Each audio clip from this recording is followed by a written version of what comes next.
Hi there, Sean from Servoy, back with part 2 of our video series on Delphi connectivity and web applications. In the last video, I showed how to connect to your Delphi databases to quickly build smart grid that showed data from several SQL Server database tables. If you missed it, I recommend that you check it out. Today we will build on that example and show how it is possible to reuse existing Delphi logic while delivering the same great user experience in any browser.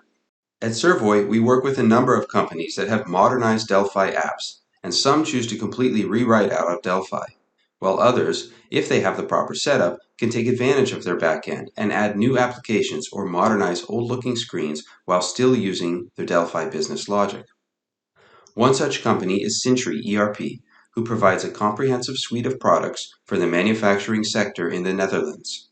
They have an existing Windows client which is very large and would be risky to rebuild. At the same time, they have created extensive REST service endpoints for third-party integrations. This architecture allows their users to integrate other applications, but also gives Sentry ERP an edge when it comes to their modernization options. They've shared an example of just how to do this. Let's take a quick look at their setup. I'll start with a running web application. Similar to the first video, I have created a new form with a smart grid connected to a table in a SQL database. Fantastic, but suppose that I have specialized logic in the Delphi backend to manage data integrity during transactions. What I'd like to do is reuse that logic to save time and, more importantly, ensure that my data rules are respected. Let's take a look at what Sentry ERP has done to set this up. First of all, they used Embarcadero's Data Snap tool to expose their entities as REST Web Service endpoints. In Data Snap, one can define server methods which will be automatically exposed by a Delphi application. In the case of Sentry ERP, they made an entity endpoint to implement all CRUD operations. Based on the object type, they search for the correct class and use the base functions of that class. To create child entities, the endpoint expects a source object type and ID, a target object type, and the default data.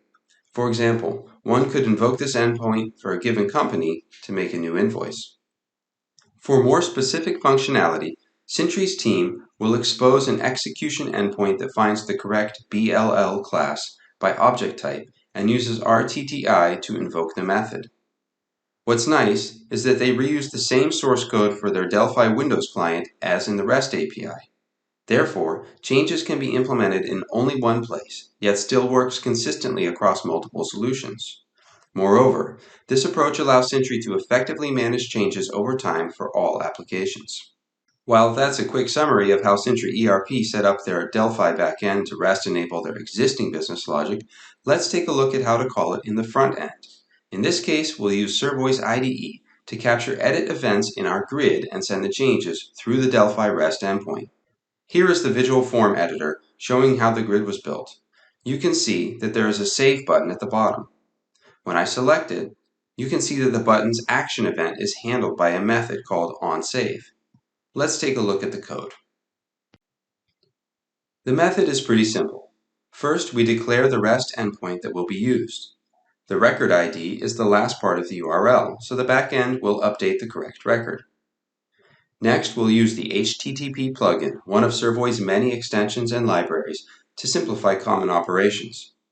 You may recall that the service, created by DataSnap, exposes a put handler for record updates, so we'll use the put request here. We've also added an OAuth token to the header. I'll skip over that to keep it brief, but it's nice to know that the Sentry ERP web service is protected by OAuth access control and encrypted end-to-end. Next is the important part. We build a Json payload for the request body, which has all the values that were edited. And finally, the request is sent to the server and we handle the response. In this case, we'll print out the payload to the console, unless there's an error. Okay, let's try it out. Back in the browser, I'll edit a few fields: the year, the lineage, and the amount, and click my Save button. The request is sent to the backend. Switching over to my IDE, you can see that the transaction was logged to the console with the changed data. The column names are in Dutch. Jaar means year, and bedrag is amount. Well, this is just a simple example, but I hope the approach is clear. It's possible to REST enable your Delphi logic and reuse it when modernizing your app.